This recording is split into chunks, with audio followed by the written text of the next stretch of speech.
So hello to all those who managed to come back from lunch. And we are going to start this session that is dedicated to accounting reform. We have heard this morning about the need for accounting reforms for strengthening countries' public financial management. And this session will be dedicated to a more practical discussion on how to implement such reforms. We have the chance to benefit from presentations of 5 speakers who have first-hand experience of the challenges associated with the implementation of accrual accounting. Our main speaker will be Mr. Joe Kavanagh, who is sitting here. Mr. Kavanagh has spent 30 years at the National Audit Office in the UK, where he was involved in the transition to accrual accounting of the British government. He has since provided advice to many countries as a consultant for the IMF and the World Bank. And he will explain, based on his extensive experience, what are the best practices that he recommends or has observed, and explain how to manage such a transition. After Mr. Kavanagh's presentation, we will hear more about national experiences in implementing accrual accounting, but I will now give the floor to Mr. Kavanagh because we are running out of time. Yeah. Okay. Thank you, Delphine. Thank you, the IDB, for the opportunity to be here this afternoon to talk to you about these matters. It's a great pleasure for me to be here amongst a community of professionals in the world of public accounting. Now, I will be talking about international accounting standards, and I'll be doing so from the basis of some of the work I've been doing as a consultant for the IMF. But I must stress that I will not be an official spokesman for either IPSAS, the IPSAS board, or indeed for the IMF. What I will give you is my personal perspective. Okay? And I think what will come out from that personal perspective is that if you like, there's going to be one overriding principle in all of this, which is pragmatism over purism. Okay? So let me elaborate a bit more. Okay, when I was thinking about how to do this presentation, I went back to an author, a British author, and many of you looking around the room will probably be familiar with the Disney film The Jungle Book. Okay? It's based on a book by this guy, Rudyard Kipling. Okay? But he was more than just a writer of Disney films. He was a poet and a social commentator, and also a commentator on political matters. And he had this to say, a little poem: "I keep 6 honest serving men. They taught me all I knew. Their names are what and why and when and how and where and who." And the point of this poem is that these are 6 questions to ask about any situation, and it's a useful guide to think. If you like, it's a sort of early 20th century version of the 6 thinking hats creative thinking technology. Okay? Or methodology, beg your pardon. So, what am I going to talk about? What standards to adopt, why adopt them, who is responsible for setting and implementation. Most importantly, and that's why it's in red, I'll spend a lot of time talking about how do we get there, when will we comply, and where will I get help. So that's the structure of what I'm going to be talking about. First of all, what standards to adopt? Okay, when we're talking about international standards, I guess we first need to go to the private sector because they have the lead on us. Okay? Standard setting there, in terms of international, really started in the USA with GAP from the early 1930s. Okay? And more recently, on the global stage, you have competition. Okay? From the international accounting standards and then subsequently IFRS, which are global rather than US-based. Okay? Now, the IFRS are there from 2001 onwards. But also, since about that time, under pressure from the regulatory authorities, there's been a process of convergence between GAP and IFRS, which is more or less coming to an end. Not a complete convergence, but there is a convergence of sorts between these 2 different standards. But what about the public sector? Well, we came along a lot later. Okay. Really, it only started in the mid-1990s when the first working group was set up to start developing these things. Okay. And from about 2000 onwards, we've seen the emergence of IPSAS in its current form. Okay. That's produced by the IPSAS board, okay, part of IFAC. I know there's a lot of initials here, a lot of acronyms to get your head around. Okay. And now, in 2014, we have one IPSAS standard for cash-based accounting and 32, more or less, for accruals-based accounting. Okay. And the important thing to note about those is that they are based directly on the underlying, initially IAS and now IFRS, but adjusted for the public sector context. So that's the world of standards that we live in. Okay. So if you're in the public sector, why adopt IPSAS? Well, there are positive reasons. First of all, it's the only game in town in terms of international public sector accounting standards, okay, and it's increasing adoption worldwide. But I think more importantly, there's been considerable intellectual investment in developing those standards. You've got the best accountants in the world putting their heads together to come up with a set of standards that anybody can either adopt or adapt. So why waste that investment and do it all yourself? Okay, a good case for plagiarism, I think. But increasingly, IPSAS presents a coherent framework. It was one of the criticisms of it that didn't really have a conceptual framework behind it. That's been emerging over the last year. Another reason to do international standards is that it brings comparability to a degree. Not all accounts will look exactly the same. And intelligibility. Okay? And I know, for example, if I pick up a set of IPSAS-based standards, I know where to look for things, I know how to navigate them. Okay, so they're a lot easier to handle. External standards are better than setting your own as well. In general, if you're looking for credibility, look for external standards. I know this was the case in the UK, for example, when during I think it was the 80s and the 90s, there was a lot of fuss about how to treat privatization proceeds. Okay? And the government's treatment at the time came under a lot of scrutiny. Okay? And I think one of the motivators for international standards is to say, actually, we don't set our own standards, we're living by somebody else's standards. It really gives credibility to what you're about to do. But, on the other hand, IPSAS have some negative things about them. They are a council of excellence. They're pretty hard to achieve. Okay? They're not yet complete. They don't cover everything you will come across. They're not yet public enough coming from the private sector. And of course, governments may prefer a national solution, a process of convergence, not straightforward adoption. So there are various reasons why you would adapt them, some reasons why you might not. Okay. Now, it's hard to talk about accounting standards without talking about why accruals. Okay. And I know this is a debate which is going on both in journals and probably in individual ministries of finance, and I guess you're all very much involved in that. So what are the arguments? Well, first thing is everybody else is doing it. It looks good and it looks modern, but they're not really good reasons for doing this. You've got to think of more positive reasons, I think. So what are the more positive ones? 4. Well, accruals definitely encourages wider coverage of the public accounts beyond budgetary accounting. I know from the IMF missions I've been involved in, there's been a lot of conversation, a lot of discussion, a lot of concern about extra budgetary items. Okay, with accruals, you are very effectively required to bring these on board. Okay, so it broadens the coverage beyond the traditional budget.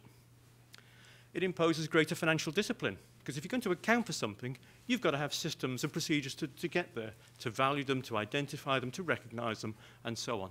So inbuilt into the accounting process is an improvement in financial management. Okay. It also provides a better picture of public finances. Okay, as I said before, you can pick up a set of these accounts and you can navigate them. Okay, and you know where to find things. Okay, it's a bigger picture. You've got assets and liabilities as well.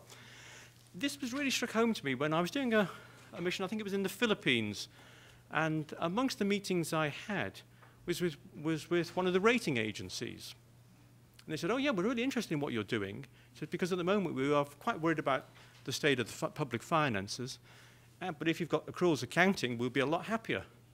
Okay, and in a minute we're going to talk about the costs of accruals accounting, but think of the advantages, right?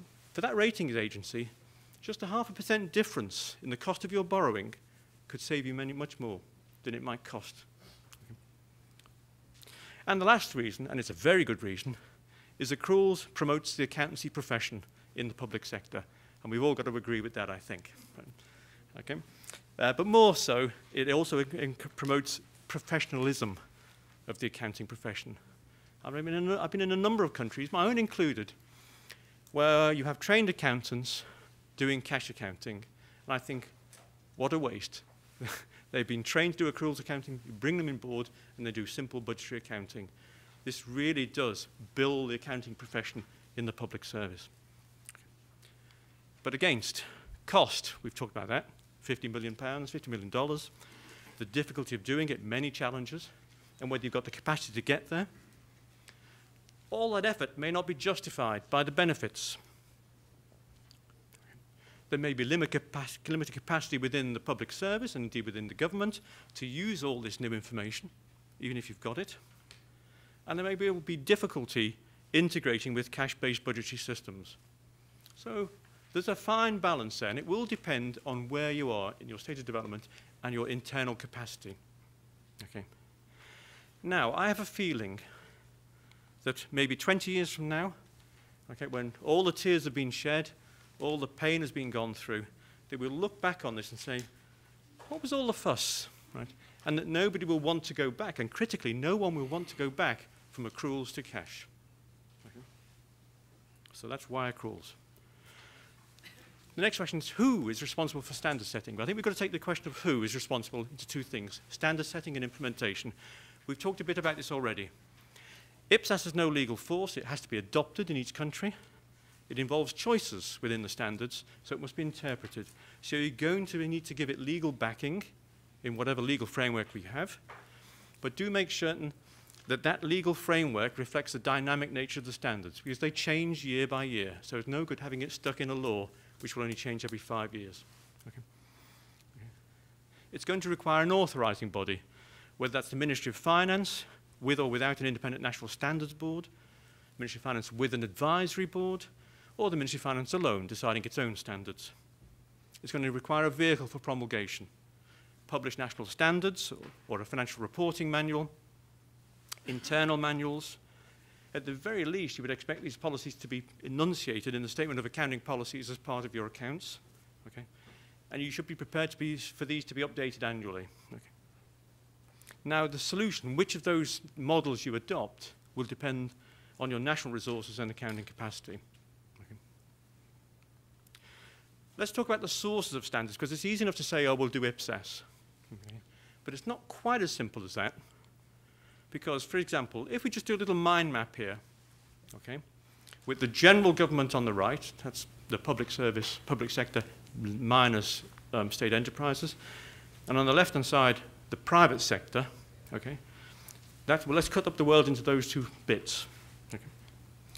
Now, this dark blue oval represents all of the accounting transactions and events that are going to have to be captured in your systems and in your policies. Okay? Okay. But where are the standards going to come from? Well, the mind map looks like this. The yellow oval, IPSAS, will probably provide you with most of the answers for most of the cases. Okay? But it's not going to cover everything. There will be cases, instances where there will not be something specific in IPSAS.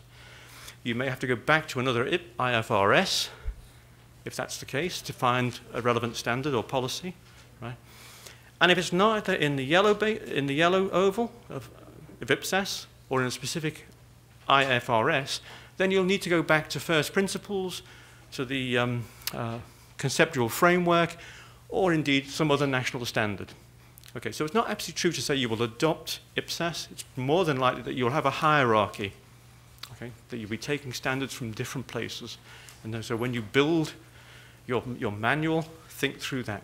It's not just IPSAS alone. Who is responsible for implementation? Well, it's you. Nobody else, I think. The Ministry of Finance or the Accountant General are usually best placed, okay, to do the coordination with planning, budgeting, and fiscal reporting that would be required. They usually have the power and the responsibility to do this as well. And I think the Ministry of Finance has a vested interest in seeing reform, both in terms of fiscal transparency, but also improving financial management. But if only the world were so simple. There are also additional levels of government at regional and local level. And there'll be a huge variety of bodies that are going to have to be captured by this new reform. Satellite bodies at each level of government, whether it be agencies, institutions, semi-trading operations, or public enterprises. So in that universe of things, who is going to be responsible for implementation? You will certainly need a strong central authority, probably the MOF or Accountant General. Okay. You will need coordinating bodies, probably at regional and local government, to represent their interests and see the thing done. But also an important point is that you probably need coordinating bodies for the different types or specialist types of institutions which are going to be caught within this reform, because they may have specific needs which are quite different from the general need. Okay. And at each institution there's plenty to be done, and of course you're going to have an implementation team at each level. Okay. So the important question then of how do we get there and when will we comply? Right, first of all, if we went by the standards alone, strictly interpreting them, we have this situation. At the beginning of the reform, on the left-hand side, the left-hand blue arrow, okay, you may be in a cash basis. You can improve things through the cash basis to the point where you'll be guided by and can say you comply with the cash-based IPSAS. On the right-hand side, okay, there are the 32 accrual standards. Okay. Normally they involve a transition period, okay, a provisional period of about 3 years, okay, which means that through those last 3 years you can say that you can comply, okay, until you comply with all at Y on this time chart. However, in a lot of cases there will be a period in the middle which is out with the standards, right, where you're in no man's land. Right? Not sure what to do, in transition between accruals, so between cash and accruals, whether in modified cash or modified accruals. Okay? And that will be an issue for you. So how are you going to do that thing? And what's more is that in many cases when you're starting this reform, you may already be in that light blue zone. Okay? You've moved beyond cash, okay, but you're not yet anywhere near accruals. Okay? So for a time, if your transition period is a long one, you're going to be outside the standards. Okay? You won't be able to say you comply. You can say you're trying to comply, but you won't be complying. Okay? So what can you do? Well, the cash IPSAS applies at the very beginning of the journey. The accruals IPSAS at the very end. Okay? But I think what you can do in the middle is apply as much as you can given the circumstances. Okay? This is, I say, pragmatism over purism. Okay? Because in all of those standards, there are various bits and pieces that you can apply in this middle ground. Okay? So in this journey from this no man's land to the promised lands of accruals, right, there's plenty you can bring in and build your compliance piece by piece, bit by bit. Okay? Right. Let me talk a bit more about the how and the practicality of all of this. I always find it useful to think about the transition from cash to accruals as expanding the vision of accounting in many dimensions. Okay. Now, there are 4 particular dimensions which are important here. One is that, first of all, you're going to be producing a different set of financial statements, okay, well beyond what you might have historically produced. Part of that will be additional disclosures, both in the financial statements and in the notes to the accounts. Okay. You'll be bringing on board the third element. You'll be expanding your vision to include more assets and more liabilities other than just cash. Okay. And as you go further down the track, what's more, you'll be introducing new methods of valuation, from moving away from historic cost, cash or face value, to have fancier methods of valuation. Okay. So that's at the level of an individual entity or group of entities. But of course, as ministries of finances, as accountants general, you'll be interested in the whole picture. Right? So not only are those 4 dimensions there at the top, but at the bottom, you'll also be expanding your vision of accounting to include many more entities. Okay? So think about it in those terms. Now let's talk about the financial statements. Okay, typically we'll start at the top with some sort of statement of budgetary revenues and expenditures. That's our usual starting point when we're making this transition. Okay. And under IPSAS, you will turn that into something like a statement of budgetary performance. But it's not just going to be a straight mirror of what you did in the past, because quite often certainly what I've seen, is that those statements of budgetary revenues and expenditures are often very, very detailed. Okay? And the whole point of IPSAS is to get a short set of intelligible statements. Okay? So you don't want to replace one 300-page statement of budgetary revenues with one 300-page statement of budgetary performance. You need to take the opportunity to rethink how you present that part of the accounts. But the other bit about financial statements is that in addition to that budgetary statement, the one you're used to, there will be the other 5 components required by IPSAS. Statement of financial position, the balance sheet. The statement of financial performance, the operating statement. The statement of changes in equity or net assets. Statement of cash flows, and notes to the accounts. And together, they make what I call an integrated set of financial statements. They're integrated in the sense that they capture everything, and they're integrated in the sense that they reconcile and support each other. So there's an internal structure to them which is integrated. But how are we going to get there from the top to the bottom? Well, over time, okay, here we go. First of all, we're starting by moving from statement of budgetary revenues and expenditures, and as we go through time, we'll turn that into the statement of budgetary performance. Okay, probably at an early stage, you can do that quite quickly. And by the time we get to the end of the process, we'll have wanted to produce all 6 components. But you won't be able to get there in one giant leap. It's very unlikely, unless you're very, very lucky or very, very competent as well. Okay. So it's more likely that you'll do something like this. You can build the financial statements. Okay. You can build up the statement of financial position, okay, putting on some initial assets and liabilities. Okay. You can build a statement of financial performance, and you can certainly start developing the notes to the accounts, okay, in line with IPSAS standards. Okay. They will be primitive, but it's a start. And at this point, you probably won't do a statement of changes in equity or a statement of cash flows. Okay. And then you build it by degrees. Okay. So you build up your financial position by including more assets and liabilities and expanding the range of valuation techniques. You turn more of the statement of financial performance onto an accruals basis. Okay. At this point, the statement of changes in equity becomes more important, and you will start to build a primitive one of those. You may still not be able to do the statement of cash flows, but you can continue adding to the notes to the accounts. So you're growing these statements bit by bit, okay? And eventually you'll get to the bottom row there, and you can say you're compliant. Okay. So that's how you grow the financial statements. But what does this mean in practical terms? I mean, the financial statements are the end of this process. Okay, this is like the ultimate output. Okay? But there's a lot more going on beneath that we need to think about. So let's talk about the typical phasing of one of these reforms. First of all, plan. There's no big surprise there. You need a census of assets and liabilities, the transactions and the entities that are going to have to be captured. Right? Know where you're going before you start out. Okay? Okay. You need to think about the legal framework which is going to support all of this. Start your implementation team as well. It's going to take a lot of thinking and a lot of work to get this going. And we've already talked about establishing the standard setting mechanism. Right from the beginning, you can begin to build that too.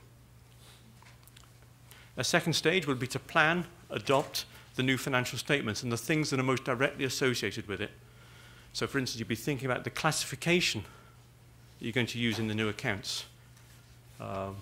You'll see from IPSAS that the primary method of classification is by economic nature, okay, which might be quite different from what you've presented in the past in your normal budgetary statements. And how that will be presented in the financial statements. Okay, there's not one single model to follow. Okay, there's some general guidance in the standards, but there's not one IPSAS statement. Okay, you have to develop it and think about it yourselves. Okay. You will need a chart of accounts that's going to support that classification presentation as well. Not just for new assets and liabilities, but the fact that you may change the way you classify things. So it needs to go into the chart of accounts. Think about the gradual development of your financial statements and recognize from the start that your financial statements will be partly populated or primitive at certain stages in this process. Okay. Then the long haul. Okay. Grow the balance sheet and other disclosures. Bring assets and liabilities on board in descending order of materiality versus cost of collection. So if you've got something which is very material, which costs very little to get on board, bring it on the balance sheet. Okay. Likewise, if you've got something which is not very material, but would cost a lot of money to get it captured, leave it till the end. Okay. So that would be the normal rule. And you're going to have to develop systems and procedures to obtain that new information. You'll probably have some traditional financial statements, as I've said, and probably a mix of systems that will support that reporting. By the end, you turn on full accrual. Magic. Okay? You'll have your full set of integrated statements, and if you're lucky, an integrated accounting system as well. Okay? So, okay, but it's not just happening, of course, in your institution or in one set of institutions. It's going to be right across your public sector, probably. So how do you get there? Well, you've got this process, the phasing process, for budgetary central government. An obvious next step is to include other central government institutions, maybe on a different timescale, and eventually consolidate those to produce central government accounts. Then you add in regional and local government, and from that you can consolidate general government. Okay? And finally, if you're very ambitious, you bring in board government business enterprises who don't forget will probably be following IFRS rather than IPSAS. So you'll need a plan as to how you're going to consolidate two different sets of results. Okay? So that's the most ambitious thing you can do. So that's your phasing for all the sectors. And you can see there that there may be different timescales, and not necessarily in this order either. Because, for instance, in the UK, it was actually the case that local government was more advanced than central government when we did this. In fact, central government was the last bit of the public service to come along to take on accruals. Now, just to give you some confidence that this is not just theory, this is a real thing, here's an example from a real country. I've anonymized it with a transition plan. Now, you don't need to read the detail of this slide, but let me just point you out some things. It starts by doing a census of the existing statements and existing data. Through the middle, okay, and you can see here we've got about 1, 2, 3, 4, 5 years of transition in the middle here, where they're growing the balance sheet and changing things over gradually from cash to accruals. Okay. Third stage, produce the new financial statements in the new form, and 4, consolidation. Okay. So it's about 5 years to do the transformation, about another 3 to do the consolidation. Okay. It's a small country, mind you. It could be a lot longer than this. Okay. So what are the challenges might you face? Well, first of all, transparency. Not everybody wants transparency. And one particular thing you'll need to face up to is the fact that when you do a balance sheet, and much more interest gets put into the balance sheet under this sort of thing, you will probably find you've got negative taxpayer equity, more liabilities than assets, simply because of the accounting principle of prudence. Okay? So it may look bad, okay? But believe me, other countries will look worse. Okay? That's the only comfort. Okay? A sort of shock to some people is the fact that you have to have independence and professionalism, not just in external audit where you expect it, but also in the accounting profession within government. The ability to say to ministers, no, we can't do that, because actually that would misrepresent matters. The statements, the standards say this, we shouldn't do that. Okay, so you need independence and professionalism. That may involve some sort of culture clash as well, because the standards are principles-based, and I know in some countries it's a very legalistic approach to these things. So somehow you've got to find a compromise between those. Don't let the best be the enemy of the good. Avoid getting too fancy. So I know we can all worry about a military asset that's a heritage thing, and whether we should value it at $1 or not. Just put it on one side and deal with the main things first. Leave the complicated stuff to the end. Okay. Also, maintain the public sector character of your accounts. I know IPSAS comes from IFRS. There is a risk, and I've seen it in at least one country, where too much of the terminology, too much of the presentation, of the classification owes too much to the private sector, and to my mind, the accounts lose their public sector quality and nature. So bear in mind, this is the public sector. Okay. And produce a capture, keep it simple. I've also seen countries where it reads like an accounting manual instead of plain English or Spanish or whichever language you're in. Make it intelligible. You've got a chance here to produce a set of accounts that anybody can understand. Okay? So don't make it for the accountants, make it for the general public. So you've got a chance here to make that improvement too. So where will I get help? Well, there's no single path to follow. There's no single route through this jungle. Okay? There's an IPSAS study 14 on the transition to accruals basis of accounting, which I have to say is very detailed and is very good, but even I still find difficulty navigating it. Okay, if you're looking for a step-by-step, nuts and bolts approach, it can be difficult to read. Okay, I think it's also available in Spanish, if I remember. Okay, but there's a lot of useful stuff in there. Okay, there are various IPSAS B occasional papers which provide country experiences. They're getting a bit dated now. Okay. More recently, IPSAS produced an exposure draft, first-time adoption of accruals-based IPSASs. Okay. Which is due for ending comments by the end of this week, which largely just codifies the transitional provisions in other IPSAS standards. Okay, but at least guides you through about what you can do in the last 3 or 4 years. Okay. Interestingly, though, ED53 also promised new training materials available this year. Okay. I'm also aware that the IMF is producing on some upcoming guidance. Okay. And where I often go is to other countries' accounts, because somebody's been there before you. Right? And by reading their accounting policies, reading the notes to their accounts, you'll find a lot of useful material. Okay. So to sum up, IPSAS is worth adopting, at least as a basis for what you're about to do. Accruals, I think it will come sooner or later, so best to plan ahead. Okay. But it's better to have an overarching strategy, a roadmap, which pulls it all together from the very start. Don't rush at it. Be realistic, be pragmatic. Take it in bite-sized chunks. That's my half an hour. Learn from others and enjoy the ride, because this is probably going to be one of the biggest professional challenges you'll face in your career. So enjoy it. Thank you. Thank you very much, Joe, for respecting the time slot. Yeah. And for this very practical advices you gave, which are very sensible, I think, and also your nuanced presentation of IPSAS standards. So we will now hear more about national experiences, and our first speaker is going to be Mr. Mendoza from Chile, who is Controller General of the Republic since 2007. Before being appointed, Mr. Mendoza was in charge of regulatory matters in a law office. He has also been a lecturer and professor in several universities in Chile and other countries, and he has written several articles in the field of administrative law. So I give the floor to Mr. Mendoza now. Muy buenas tardes. Agradezco especialmente la invitación que nos ha formulado el Banco Interamericano y saludo muy específicamente al panel, a los miembros del panel.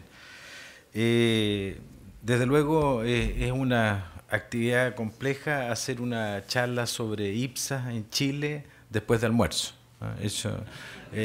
Algo hizo Joseph, ¿cierto?, como para entusiasmarnos un poco, y quiero rescatar algunas ideas de la presentación de él antes de conversar acerca de la convergencia NIC-SP en Chile. Lo primero que quiero hacer, aunque sea el pesado a la tarde, es corregir a Joe. En realidad, Kipling no es el que despierta el quién, el cómo, el qué, el cuándo, el por qué, el para qué, sino que en realidad es Santo Tomás, es un problema del medioevo. O sea, es la forma como hemos construido el pensamiento en Occidente, que nos olvidamos, y que hoy día en la mañana Matt Andrews nos recordó súper bien, de manera extraordinariamente clara, en realidad esta fantasía de los programas y los proyectos de modernización, esto de entrar en una reforma. Lo dijo súper bien Joseph, yo ahora, esta es una reforma, y yo creo que es muy atractivo lo que nos planteaba en la mañana Matt Andrews, porque él nos decía, oiga, por lo menos lo que yo entendí de su presentación, andaba así en auriculares, así que puede haber entendido otra cosa, digamos. Él dio 5 puntos que son claves, y que son claves para una reforma. Él nos habló de la diáspora de la reforma. Y yo, ¿a qué aludo con la diáspora? La diáspora en la Real Academia Española tiene 2 sentidos. Una, ¿cierto?, es la salida del pueblo judío de Israel, y la otra es la atomización de las ideas. Y hay una diáspora de reformas, digamos. Nuestros países están una reforma en materia de transparencia, una reforma en materia de probidad, una reforma en materia de contabilidad, una reforma en sistema electoral, una reforma, y cada una va hacia cualquier lado. Y eso es una diáspora. Y en realidad de lo que se trata, y vamos a hablar de una paradoja, porque vamos a hablar de la convergencia en IQCP, y lo que nos dice Mate es que hay que buscar una convergencia de la reforma. Y otra idea que nos da, y que yo encuentro que la encontré estupenda, dijo, oiga, aquí hay que hacer un involucramiento en los procesos de reforma, no solo el alto nivel. Es decir, en el alto nivel estamos todos de acuerdo, todos nos entendemos, somos todos macanudos, hasta que en realidad hay un reemplazo de los cargos, el alto nivel desaparece y no está la raíz, digamos, en las administraciones. Y como no está la raíz en las administraciones, lo que no tiene raíces en la agronomía significa que son débiles y que no crecen y que se caen y que se secan. Lo otro que me llamó muchísimo la atención y que está un poco en la línea que yo nos planteaba, hay que construir un relato de la reforma, o sea, hay que construir un cuento de la reforma, un cuento que encante para que la reforma tenga aceptación. ¿Para qué hacer una reforma? Las respuestas, las preguntas tradicionales que Joe se planteaba. ¿Por qué hacer una reforma? ¿Cómo hacer una reforma? Y el para qué tiene que ser entendido por todos. Fíjense que lo que nos dice Joe es bien clave. Cosas sencillas. Es decir, que todos lo entiendan. Esto está en relación con un advenimiento de una democracia de distinta calidad. Es decir, si en realidad yo logro transmitir estado financiero serio y responsable, si logro tener medios de comparación serio y responsable entre los países, y si el ciudadano logra entender y juzgar la forma de administración del presupuesto del país, de la contabilidad del país de una manera distinta, hemos avanzado kilómetros desde el punto del desarrollo de la institucionalidad y de la gobernanza. Por eso que son importantes estas reformas, y hay que hacerlas con un relato. No porque se nos ocurrió a un contador, se le ocurrió al Contralor General, se le ocurrió al Fondo Monetario. Tiene que haber un relato que la gente entienda, que la gente crea, que la gente le vea un sentido. Desde el punto del ejercicio profesional, desde luego, porque se abren expectativas profesionales, pero más allá del punto de vista del sentido profesional, de cómo impacta en la toma de decisiones de buena gobernanza. Y lo otro que planteaba, que lo encontré admirable, el efecto iceberg. Es decir, nosotros construimos, aquí está esta cosita más o menos, que es la reforma que se ve, y abajo de la reforma, que es lo que no se ve, está el iceberg que nos destruye la credibilidad y nos aparta de una clave esencial, el trust, la confianza en las instituciones, la confianza en el Estado, la confianza en la buena institucionalidad. Dice que la lámina de Joe era espectacular. Dice, aquí está la IFRS y un tremendo conjunto que dice relación con el NIC-SP. Y desde luego espacios vacíos que son los principios de contabilidad que son los subsidiarios a todo el no funcionamiento del IFRS y el NIC-SP. Pero eso tiene que generar confianza. Entonces por eso que en realidad estoy muy agradecido de la invitación. Quiero hacer una referencia muy breve de las láminas en los 15 minutos que tengo y de los cuales por supuesto he gastado ya 8 minutos en hablar de otra cosa. Pero si no fuera eso, ustedes se habrían dormido porque la NIC-SP en realidad es una cosa un poco compleja, digamos. Voy a ser muy breve. Y está muy de la mano, yo no conocía a Joe, y en realidad está muy de la mano con lo que él ya expuso. Y si uno mira, con la única diferencia que Chile, por razones institucionales, tiene una cosa rara, que esté un Contralor General hablando de contabilidad y siendo abogado. Y experto en derecho administrativo, una cosa extraña. Pero eso tiene una explicación en Chile. La Constitución chilena, a partir desde siempre, en realidad en la convergencia de la misión Kemmerer, resumió en la Contraloría General de la República las reglas de control y las reglas de contabilidad. Es decir, desde ahí, desde 1927, nosotros tenemos el control y los principios contables de la contabilidad pública y hacemos la contabilidad general de la nación, como lo reconoce desde la Constitución chilena, el artículo 98. Entonces, por eso que para nosotros, y cuando yo hablaba esencialmente de las autoridades de finanzas, una institución seria, y nosotros creemos que somos serios, y en realidad nosotros tenemos la potestad, sin ley, de poder avanzar e implementar una reforma de NIC-SP, porque nosotros tenemos la interpretación y la disposición de la norma contable hacia el sector público. Entonces es una cosa distinta. Entonces yo les voy a hablar un poco del contexto local, les voy a contar del plan de convergencia, voy a mostrarles el estado de avance que está muy de la mano con ese país hipotético que pasó desde el principio de contabilidad de caja a la contabilidad de vengada, ¿cierto?, en la aplicación de las NIC-SP, nosotros tenemos un poquito menos de problemas porque en realidad desde hace muchos años en Chile nosotros tenemos el principio de contabilidad de devengado. Entonces estamos por devengado hace muchos años. Entonces nos ha costado muy poco pasar a las normas internacionales de contabilidad y desde luego les voy a contar una parte muy breve también de las lecciones aprendidas y de los desafíos y lo más difícil de cómo hemos ido construyendo un relato cooperativo, compartido, entusiasmador con el resto de la institucionalidad chilena. Hemos tratado de hacer ese relato y créanme que lo más difícil y lo que más admiro de la presentación de la mañana es la idea estructural de un relato de reforma estructural. O sea, si yo no acompaño esto con un relato, en realidad uno cuando conoce a una dama, ¿cierto?, y la quiere cortejar, le tiene que hacer un relato. ¿Ah? No existe, lo otro se llama violación. ¿Ah? Entonces, uno tiene que hacer un relato. ¿Ah? Y si no, no funciona, digamos. ¿Ah? ¿Y por qué va a ser distinto en una política pública? ¿Por qué va a ser distinto en una reforma estructural?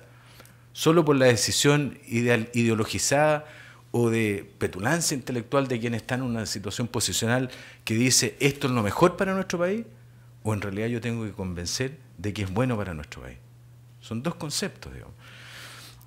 Bueno, el contexto local ya les expliqué, somos la máxima autoridad de contabilidad para el sector estatal, los servicios públicos están descentralizados hace muchos años desde el punto de vista de la contabilidad, particularmente desde el año 75. Nosotros hacemos una agregación de la información de esa contabilidad que hacen los servicios en un informe de gestión financiera del Estado. El devengo lo llevamos en Chile desde mediados de los 70 y hemos tratado siempre de hacer una integración contable presupuestaria de buena urbanidad con la autoridad hacendística, es decir, la dirección de presupuesto, se preocupa la ley de presupuesto, el clasificador presupuestario se construye en armonía con la dirección de presupuesto y nosotros vamos haciendo la norma contable en armonía con la dirección de presupuesto. Hay una dialogabilidad institucional que se ha mantenido a través del tiempo y una dialogabilidad institucional que no puede dejar de funcionar si nosotros adoptamos y tomamos la decisión de ir a esa norma internacional de contabilidad del sector público. No podemos desbalancearnos en eso. ¿Cuáles son las variables que hemos tenido presentes para impulsar el cambio? Las claves de este cuento, de este relato. En primero, la transparencia. No es solo un fenómeno de comparatividad con otros países, que es lo que ha motivado al Fondo Monetario y a un montón de entidades cooperadoras, ¿cierto?, y rectores en materia hacendística, sino que es también un fenómeno de transparencia al interior. O sea, la transparencia es cierto como un fenómeno de comparatividad, pero es también un fenómeno de responsabilización para que cada autoridad se haga cargo responsablemente de sus estados financieros. Es decir, las autoridades tienden a responder políticamente, pero tienden a ser unos irresponsables en materia de cuidado presupuestario y estado financiero. Y lo que hace esto es que genera una posibilidad o le da una oportunidad al ciudadano, cuando logre entenderlo, cuando logre. Hablamos de transparencia, participación ciudadana, esa participación ciudadana, pero creemos que la participación ciudadana es darle una migaja de explicación al ciudadano. El ciudadano informado va a ser un gran requirente en realidad de estado financiero y en el control de esos estados financieros. No solo las contralorías, no solo las entidades de control. Por eso es que nos parece importantísimo el tema de la transparencia en relación con el penúltimo punto que está acá en la lámina, que es el ciudadano como accionista del ente público. El ciudadano tiene derecho a exigirle al ente público la forma como administra los recursos estatales y tiene derecho a entenderlo, no de esta cosa media mágica que hoy día que el ciudadano no entiende. Esto ha sido impulsado muy fuertemente, como les decía recién, por los organismos internacionales. Se trata de llevar un proceso de confiabilidad a las cifras del gobierno y de las entidades públicas. Tenemos un grado de avance porque hubo un proceso global de convergencia a las IFRS, sí que hay una cultura de convergencia en nuestro país, una cultura de convergencia además que no fue tan difícil hacerlo, siempre con las claves esenciales de un líder esencial, una coordinación, una coparticipación y una generación de redes. Y redes internas y externas. Si no hay redes internas, esto es un salto al vacío. Y las redes internas son redes estatales, la participación con las entidades que van a ser afectadas, una capacitación con esas entidades, pero no solo son estatales puras, porque necesitamos que el mundo de los contadores se acerque y necesitamos que el mundo de las universidades, que es donde se forman los contadores, se acerque. En consecuencia, hay que hacer una red, un conjunto de redes con las universidades. Tenemos que marchar juntos, digamos. Si no marchamos con ellos, esto va a ser una especie de fagocitosis de consultores internos de la administración. Y eso sí que no sirve, digamos. No crea conocimiento, no aporta, digamos. Enseguida, el plan de convergencia tiene una base que es el rol de la Contraloría General, en el pivote quizás más sustantivo, por las razones que yo les he dicho, no porque crea yo que la Contraloría es infalible, al contrario, está lleno de problemas como todas las entidades, pero ese es el rol. Hemos detectado que hay 3 pilares claves de desarrollo para un plan de convergencia. Primero, la preparación de las normas, y tal como decía yo, el entendimiento de las normas y cómo vamos a aplicar esas normas. Los sistemas, esto no puede desacoplarse de los múltiples sistemas presupuestarios y financieros que tienen los estados. En cada uno de los países de ustedes ha habido aportes técnicos, cooperaciones técnicas, créditos internacionales, lo que sea, para tener un buen SICFE, un buen sistema interconectado, un buen sistema de esto, y estos sistemas necesitan necesariamente ser adaptados para la convergencia de las normas internacionales de contabilidad. Me quedan 4 minutos y vamos a ser muy breves en los 4 minutos. Que son 4 minutos, no son más ni menos, ¿cierto? Tenemos que tener una alineación internacional, tenemos que aliarnos, lo que les he dicho, hay un cronograma, un codiseño con los servicios, la participación. Este es el plan de convergencia, está desarrollado por años, digamos, esto se ha ido implementando tal cual está acá. Hay un impacto de ese plan de convergencia que está en una lámina que no les voy a mostrar, porque si no me van a sacar me van a poner un 3 en la presentación. Este es el estado de avance de los proyectos de norma. Hemos definido prioridad alta como primer grupo de trabajo. Están estas normas trabajadas en enero del 2013, prioridad media, prioridad baja y normas que decidimos que no aplican en Chile. Ustedes pueden tener esta presentación. Lo que les decía del estado de avance con los sistemas informáticos, nosotros hoy día estamos generando una propuesta de estado financiero en las normas que han ido avanzando, y esa propuesta de estado financiero los servicios la ven si la aceptan o no la aceptan, y si la aceptan la envían, y nosotros eso después lo consolidamos en el informe de gestión financiera. Este es el estado de avance de capacitación y difusión, diplomados, boletines, portal, seminarios con universidades y consultoras, y las lecciones aprendidas. Muy pocos tips acá. Rol de las universidades, el apalancamiento en los servicios públicos para que ellos se involucren directamente y trabajen con nosotros. Hay una lámina más atrás que tiene un anexo que no se los voy a mostrar. Hay una cantidad enorme de seminarios y trabajo con los actores de los servicios públicos, tal como yo decía. El mundo empresarial estatal, empresas públicas, avanzó en el mundo de FRS. En consecuencia, hay que hacer ahí un mix, hay un desafío pendiente ahí, hay una cosa compleja. Nos produce una especie de hibridez, porque hay empresas públicas que para algunas cosas están en IFRS y para otras cosas van a estar en IXP, eso hay que corregirlo. Y yo creo que la gran lección es que esto no es un Big Bang, esto es el inicio de un trabajo colaborativo grande, donde hay que invertir en coordinación institucional, que hay que invertir con la alta dirección de los servicios, pero hay que invertir también con la capacitación y la colaboración de los servicios. Esa es la realidad. Cualquier otra duda que ustedes tengan, que Dios los acompañe,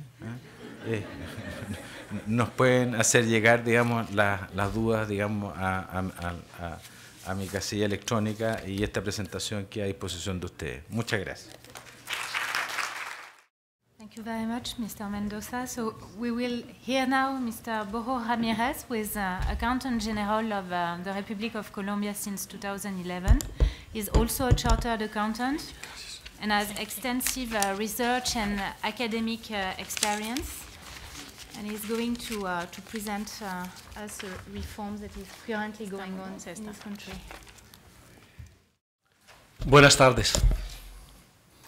En nombre del gobierno colombiano y de nuestro rector de las finanzas y la hacienda pública, darles unas gracias muy especiales es el mensaje de nuestro ministro de Hacienda, Mauricio Cárdenas Santamaría, y del equipo de gobierno que nos hacemos presente en este foro y en este taller tan importante que ha organizado el Fondo Monetario Internacional, el Banco Interamericano de Desarrollo, en el entendido que para el gobierno colombiano es de especial significancia este evento de democracia para informar qué estamos haciendo en el concierto latinoamericano y mundial en torno a este tema tan importante como lo es el tema de la convergencia a estándares internacionales de contabilidad. En el entendido que Colombia, al ser un país y una región pluriétnico y un país de regiones, sus características fundamentales de 1.348.352 kilómetros cuadrados, alrededor de 45 millones de habitantes, es importante en este concierto internacional de unos temas que se me vinieron a la mente cuando hablaban en la mañana el doctor Santiago Levy y Gilberto Terrier, vicepresidente y secretario y subdirector, a unos temas que hacían referencia, y ese es un referente institucional que tenemos en el gobierno colombiano, es el tema de las cuentas. Y por eso el tema de las cuentas claras implica un Estado transparente. Y hacía referencia, quienes me han referido, Joseph y mi estimado amigo el Contralor de Chile, a un tema tan importante que lo tocaron tangencialmente, es el tema de la sociedad de la información en el siglo XXI. En la sociedad de la información, otros lo llaman la sociedad del conocimiento, y atando temas, esta mañana el ilustre expositor de la universidad nos hablaba del tema de la teoría de las redes. Otros más avesados hoy en día lo llaman que estamos en la sociedad de la red. Pero en última instancia, nosotros creemos que la contabilidad es parte de la lógica de la información para el siglo XXI, por la sencilla razón de que es un insumo necesario y definitivo para la toma de decisiones en cualquier gobierno, y de igual manera en estos proyectos debe ser un imperativo para la buena gobernabilidad de todos los países. Entonces, en un mundo globalizado, en un mundo donde ya no hay fronteras, pues con mayor razón la globalización contable en todos los países es de impacto del hoy para la toma de decisiones gerenciales en un momento determinado. Simplemente esta ayuda es para hacer una reflexión, y me da oportunidad quien me antecedió para decirles que desde la misión Kemmerer quedó en Chile. Efectivamente, en Colombia también con la misión Kemmerer, la contabilidad del Estado la llevaba la Contraloría General de la República, pero a raíz de una definición de cambio de carta constitucional en nuestro país en el año 91, se creó la figura del Contador General de la Nación como encargado de uniformar, centralizar y consolidar la información contable del país y ser la autoridad regulatoria de la contabilidad pública en la República de Colombia. Sobre eso, las diferentes cortes del país se han pronunciado sobre las competencias que tiene la Contaduría General de la Nación. Entonces, al nacer la figura del Contador General de la Nación en el año 91, con el cambio de carta en nuestro país, efectivamente comienza a desarrollarse algo muy interesante en nuestro país, que es el tema de las deficiencias que se venían presentando en la contabilidad puramente de caja, a pasar a un esquema de la contabilidad del devengo. Entonces, es así como a partir del año 95, 4 años después, y el año 93 y 92, en desarrollo de este artículo 354 de nuestra Carta, se comienzan a desarrollar la contabilidad sobre la base de la contabilidad del devengo. Efectivamente, estas son las funciones que le da la norma constitucional al cargo que yo represento en mi país, y esto es lo que hemos desarrollado durante estos 17 años de vida jurídica de la figura del Contador General de la Nación. Esas son las principales funciones que nos da la Carta, y en desarrollo de ella misma Entonces, contrario, lo que consolidamos del balance general de la nación, del sector central y del sector Estado, lo sometemos ya a control fiscal a la Contraloría General de la República para que nos lo audite y nos dictamine el estado financiero que nosotros presentamos de la nación debidamente consolidado. Esta es una ayuda donde ustedes pueden ver el ámbito de aplicación del régimen de contabilidad pública en nuestro país. Está el sector gobierno y le llegamos a los entes subnacionales o a los entes territoriales, que son en nuestro país 32 departamentos y 1.102 municipios, con el agregado de las entidades públicas del orden territorial que nosotros consolidamos en el balance, que son 3.755 entidades, que en el orden nacional son alrededor de unas 7.500 entidades de derecho público, a los cuales les es imperativo la observancia de la regulación contable expedida por la Contaduría General de la Nación. Entonces, en este ejercicio de convergencia de estándares internacionales contables, el país ya desde el año 95, el actual régimen de contabilidad ya incorporó elementos del paquete de normas NIC-SP o IPSAS por sus siglas en inglés. Del paquete de las 32 normas ya tiene incorporado elementos sustantivos de 16 normas. Entonces, el régimen actual incorpora ellos, pero bajo un esquema que está solamente referenciado en lo que es normas internacionales de contabilidad para el sector público, producidas por el IFAC, pero en el entorno de globalización de economías, ese régimen de contabilidad es único y le aplica indistintamente a empresas industriales y comerciales del Estado y a sociedades de economía mixta. Entonces, al analizar el Estado en este proceso de globalización contable, el Estado produce a través del legislativo una ley que es la Ley 1314 del año 2009, donde es una ley de intervención económica y le da un espaldarazo a la profesión contable en Colombia. De tal suerte que con esa ley del año 2009 se comienza a desarrollar el concierto internacional de lo que es la globalización contable, y aparecen los referentes de normas, que son las normas NIF, producidas por el IASB, y las normas NIC-SP, producidas por el IFAC. Entonces, esos paquetes de normas, 35 y 41 del IFRS, se comienzan a hacer unas valoraciones conjuntamente con el organismo normalizador de nuestro país, que es el Consejo Técnico de la Contaduría. Entonces aparecen con la Ley 1314 dos reguladores para el sector público para el Estado colombiano. Para el sector privado regula la contabilidad privada el Ministerio de Hacienda y Crédito Público y el Ministerio de Industria y Comercio. Y la contabilidad pública, la misma Ley 1314, le conserva las competencias constitucionales a la figura del contador y a la Unidad Administrativa Contaduría General de la Nación. Entonces, en esta lámina que ustedes observan, están los referentes internacionales que nosotros hemos tomado para ir al proceso de convergencia a estándares internacionales de información financiera.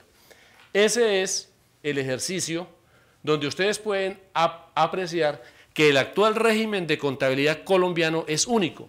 Pero si ustedes observan, como les dije anteriormente, en el año 95 se comienzan a involucrar los principios del devengo en la contabilidad del Estado colombiano, y en el año 2005 aparece el primer incorporación en el régimen de contabilidad pública de los primeros elementos sustantivos que incorporan los conceptos de reconocimiento, revelación, medición y presentación de la información contable.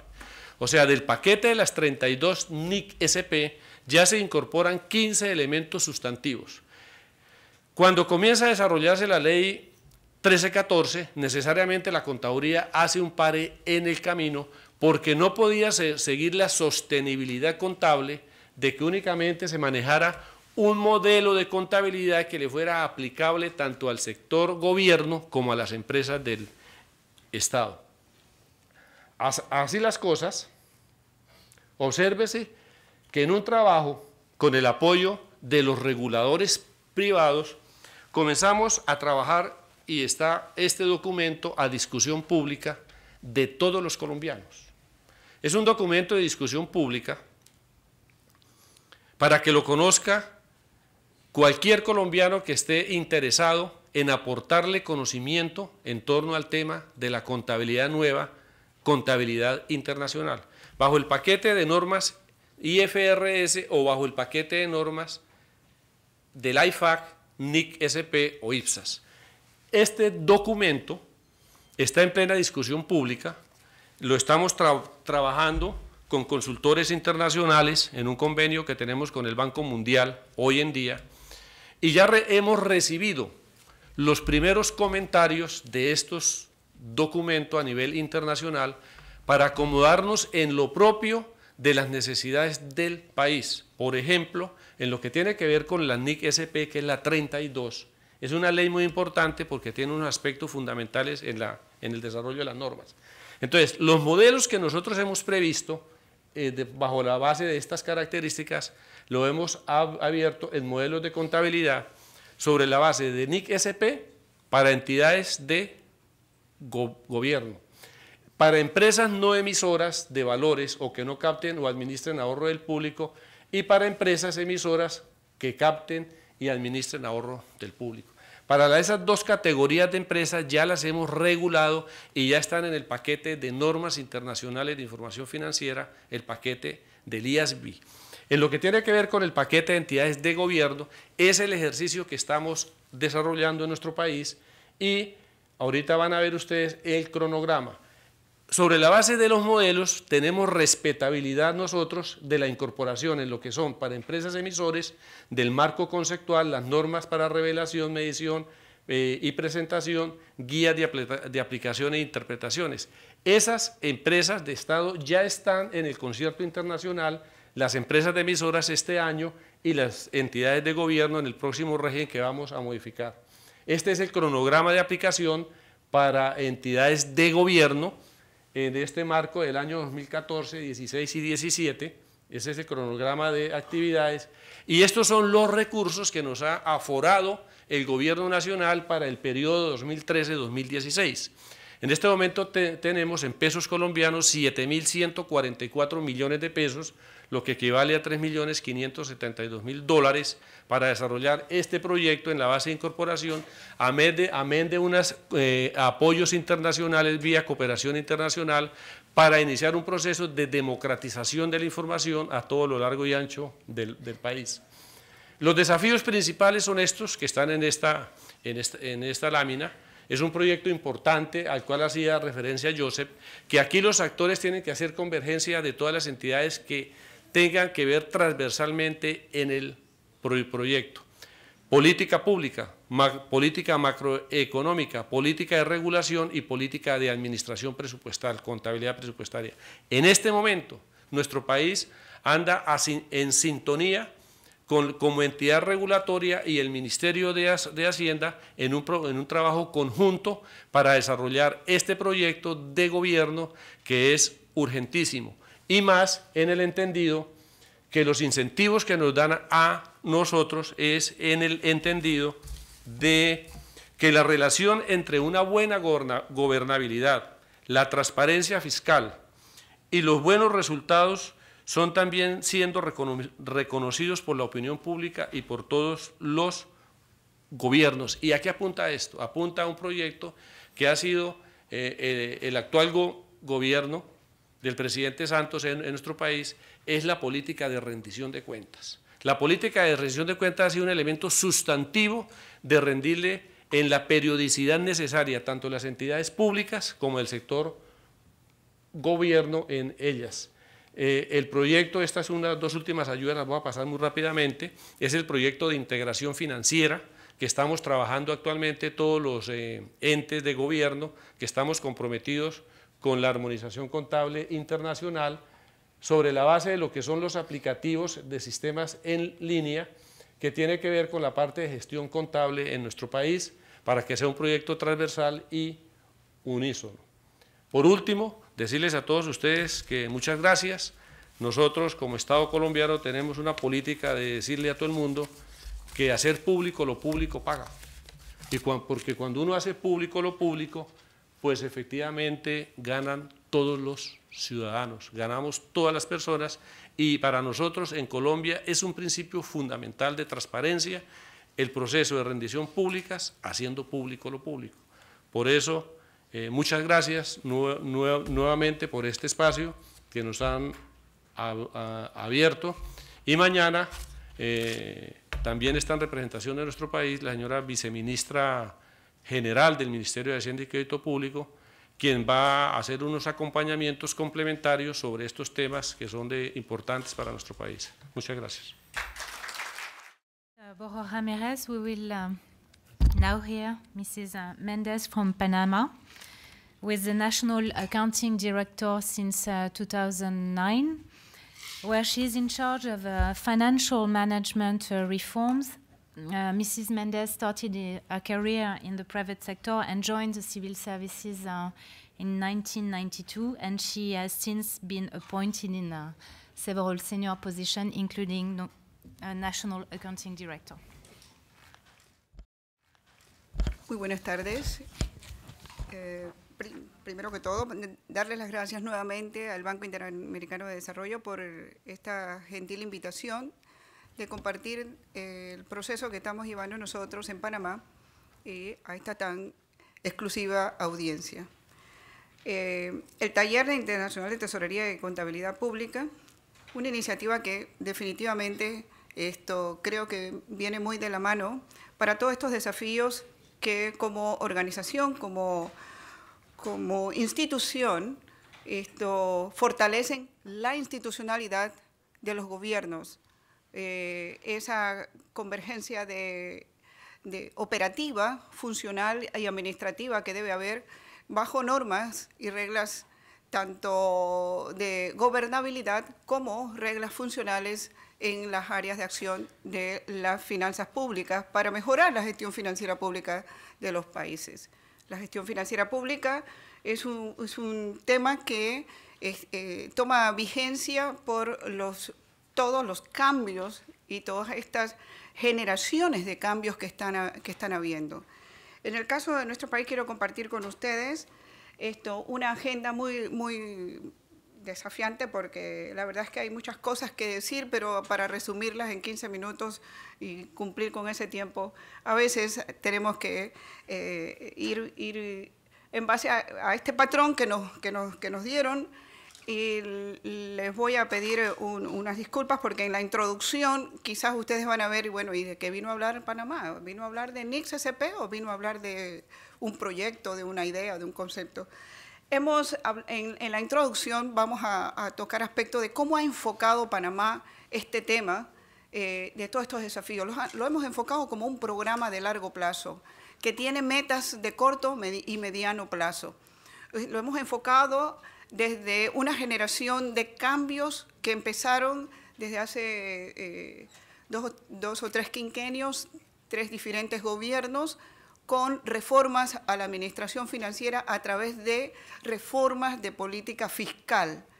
Reformas que se han venido ajustando en función de las necesidades del país y el crecimiento sostenido que ha tenido nuestro país y las necesidades que tiene de ajustar sus actividades económicas desde el punto de vista de economía total y desde el punto de vista fiscal dentro de ese rol que funge o que lleva el Estado, complementando la actividad económica de nuestro país. Eso requiere de reglas claras, de cumplir con política fiscal, porque fuimos muy activos en el mercado de capitales. Eso es la base de los fundamentals que necesitamos para poder seguir creciendo con responsabilidad y con capacidad fiscal sostenible, ¿no?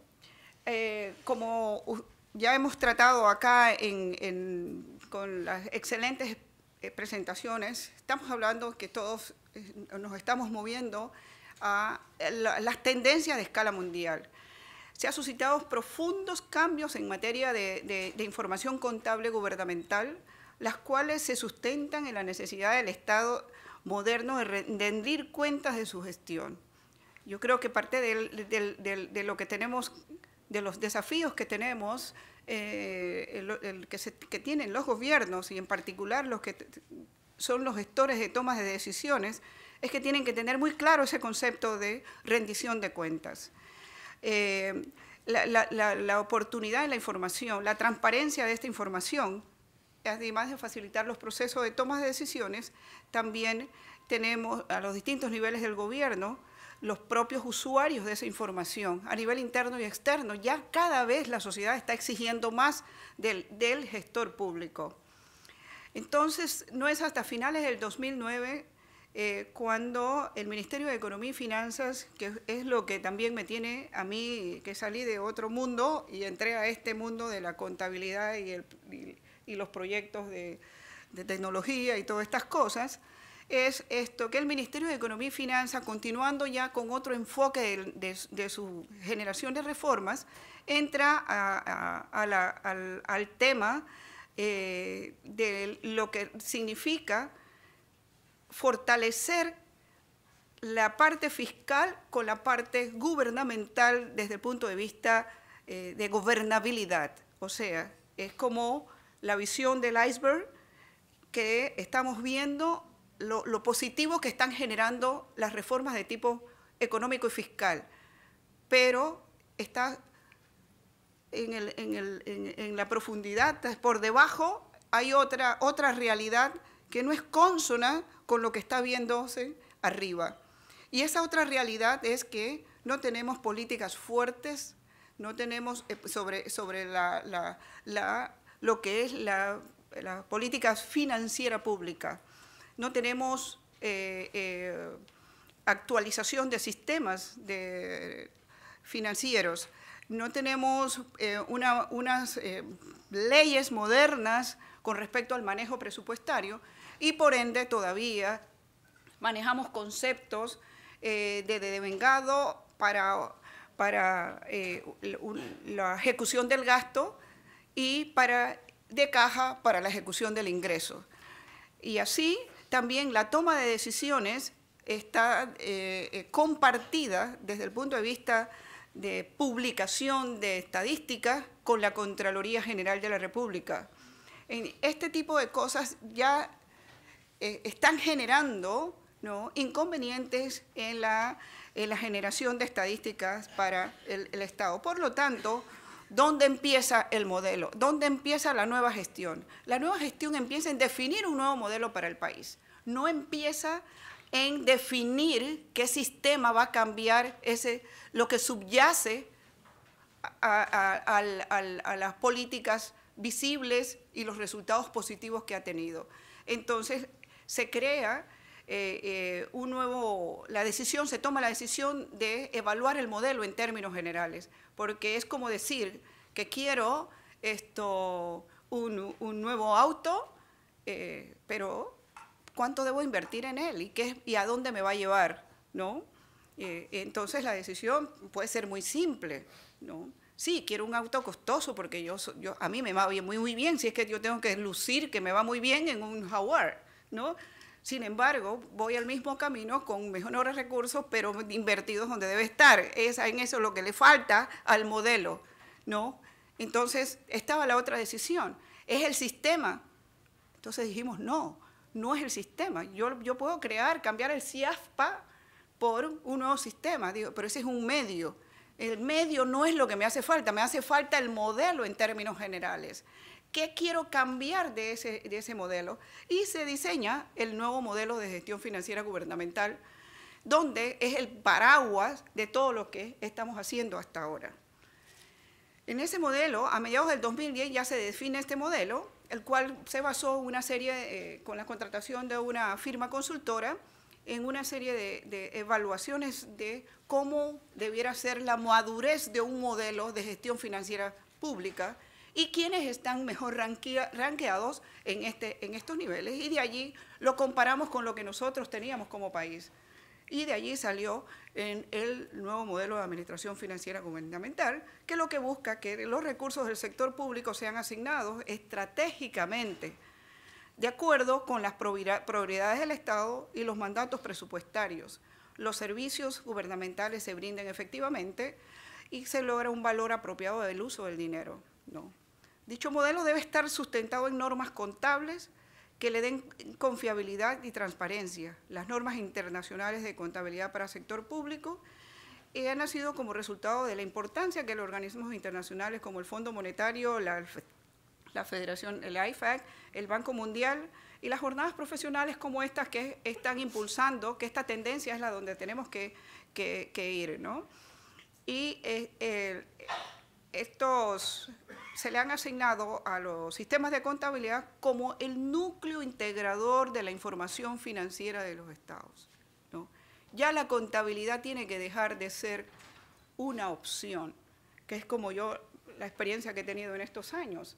O sea, eso de que hay documentos en la gaveta porque fiscalmente no me conviene registrarlos y que si como registro caja, si no lo he pagado, no tengo la obligación de registrarlo, o cualquier ejecución presupuestaria que no está programada y hay cambios de programación y todas estas cosas que están alejadas de mejores prácticas, tenemos que tomar en cuenta como lecciones aprendidas qué es lo que tenemos que corregir en esas materias. Entonces, es allí que tenemos que subir el nivel de la contabilidad, tenemos que vender el concepto de la contabilidad desde un punto de vista aplicado en la gerencia financiera pública, ¿no? El modelo se basa en estos grandes pilares, ¿no? Que son fundamentales para la implementación de lo que estamos haciendo hoy día. Vimos los cuatro de arriba, donde se evaluó cada uno de ellos y se desarrollaron con respecto al nuevo modelo que queremos para la República, viendo desde el punto de vista de filosofía y principios que queremos como finanzas públicas, cuáles son las bases legales y las políticas que deben reforzarlo, la rendición de cuenta y su estructura, ¿no? Los procesos y sistemas y controles, ¿no? Todo esto está dado sobre una base legislativa, una estructura institucional, una rendición de cuentas y las auditorías internas. Si nosotros estamos hablando de un modelo, tiene que ser integral. No podemos aislarlo a través de una Contraloría o a través de un Ministerio de Economía y Finanzas. Todo el gobierno o el Estado forma parte de él. ¿Y por qué el Estado? Porque la ciudadanía son los principales donantes del ingreso a través de los impuestos. Por lo tanto, requieren que se les rinda cuenta de cómo se focaliza el gasto. Y por lo tanto, los facilitadores que se crean para que eso se cumpla son políticas claras, procesos definidos, sistemas de información y servidores públicos bien capacitados y con aptitudes y actitudes. A veces hasta un problema de actitudes. Y como verán ustedes, es un facilitador los sistemas de información, no es el objetivo per se. Por eso es que no empezamos por el sistema, empezamos con darle una revisión a qué es nuevo modelo bajo las exigencias del nuevo mundo, como dice el colega de Colombia, del siglo XXI. ¿No? Un plan de implementación hacia la adopción de las NIP empieza con un proyecto que compartimos con la Contraloría General, lo que dentro de este gran paraguas del modelo, ¿no? Que fue la revisión y análisis del Manual General de Contabilidad Gubernamental, ¿no? El MES, en conjunto con la Contraloría, como rector, ¿no?, de estas normas, y a veces con algunas actividades más allá de la que les compete, por su propia interpretación de la Constitución y sus funciones, ¿no? Acuerdan revisar el manual y las guías de contabilidad, ¿no? Me acuerdo que fueron unas discusiones muy intensas con el tema de las guías de contabilidad. ¿Cómo yo voy a empezar con las guías? Pero si necesito primero saber que el manual de cuentas o el catálogo de cuentas es el que se está normando y es el que se está... Y después las guías son el cómo, ¿no? Si es que ahí ellos originalmente habían empezado este trabajo pero buscando la armonización. Bueno, el trabajo en conjunto nos llevó a que teníamos que ir a la adopción y sobre ese camino nos fuimos, sobre el camino de la adopción. Contratamos los servicios para que les acompañaran a generar un plan de trabajo con una metodología que tuviera sus entregables, que tuviera fechas, que tuviera contraparte y con un objetivo claro. Por lo tanto, se desarrollaron estas 4 o 5 actividades muy bien definidas. Se definió como parte del proyecto la estructura del marco conceptual, o sea, si vamos a cambiar el modelo, si vamos a actualizar un manual de cuentas que debe ir orientado hacia normas internacionales de contabilidad, definitivamente tenemos que hacer la plataforma técnica que bajo principios actuales, modernos, que orienten hacia esa adopción, ¿cuánto? se defina el marco conceptual de ir hacia a la estructura integrada de NICS-SP, evitando que las políticas contables generales y las políticas contables particulares de contabilidad pierdan su razón o sus sustancias. El marco conceptual debe ser ordenado y sistemático, por tanto, con un mapa de ruta se abordan las principales tareas. Se revisa el plan de cuentas contables orientado a NICS-SP, que fue en base a este marco original, previo, y luego se establece la metodología para la elaboración del manual de políticas contables, ¿no? Entonces, logrando ponernos de acuerdo con la Contraloría, finalmente se diseña el manual de políticas contables y se revisa el codificador de cuentas del país. Y desarrollado por elementos de estados financieros, básicamente tiene una estructura que parte de los activos, los pasivos, los ingresos y gastos y patrimonio. En la tercera etapa, el tercer proyecto de este marco de referencia para la adopción de las NIC, entra ya lo que es el sistema de información, ¿no? No podemos avanzar en un tema de adopción de normas internacionales de contabilidad con un sistema que ya está desfasado o con un sistema que está prácticamente obsoleto, con un sistema que tiene una generación tecnológica, lo que los técnicos llaman cliente-servidor, a un sistema en nube computacional o nube gubernamental que facilite la interoperabilidad y la integridad de la información. O sea, tenemos que modernizar los sistemas si estamos pensando en adopción de normas internacionales de contabilidad. No puede, hay una frase que la experta, la señora Carmen Paladino, dice, mejor ni lo repito porque no me sé el trabalenguas, o sea, no puede ser primero las NICS-SP sin tecnología o tecnología sin NICS-SP, pero la razón final de todo esto es que deben ir de la mano para poder tener una implementación apropiada, respetando normas y estándares tanto de tipo contable como normas y estándares de tipo tecnológico o normas de estándares de seguridad de la información. Se decide adquirir un nuevo sistema que reemplace al CIASPA por un sistema de planificación de recursos gubernamentales de clase mundial. Entonces fue un proceso muy largo, que es el en que estamos hoy día. Ya definitivamente se adquirió, ya tenemos 3 meses o 4, vamos para el 4.º mes, ya de estar en la primera etapa de implementación con una firma que ganó el concurso bajo una plataforma SAP, y donde la primera fase del proyecto es la implementación del gobierno central y sus dependencias con un codificador contable que progresivamente, eso todavía nos está ayudando el Fondo Monetario para ir armonizando lo que sería la adopción en el nuevo sistema de las cuentas contables en base a NIC SP. Y por el otro lado, no solamente en la parte financiera, sino en la parte, fiscal. También el proyecto recomienda la adopción del Manual de Finanzas Públicas del Gobierno, del Fondo Monetario.